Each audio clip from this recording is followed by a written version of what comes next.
जरा कपड़े सिलेक्ट करवा दो, जल्दी से पहनूं और निकलूं। जरूर।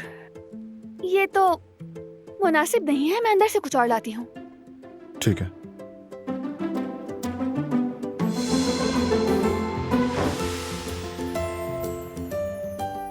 ये वाला कैसा है? दिलान, तुम्हें नहीं लगता ये मीटिंग के लिए कुछ ज्यादा ही कैजुअल हो गया? मीटिंग किस तरह की है ये तो मुझे मालूम नहीं है ना। वैसे किस चीज की मीटिंग है? क्या फर्क पड़ता है दिलान, कैसी भी हो ये पहना जा सकता है क्या? तुम्हें ठीक लग रहा है?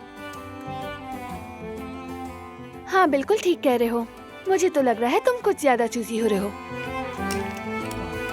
शायद मैं थकी हुई हूँ इसीलिए मेरा दिमाग काम नहीं कर रहा।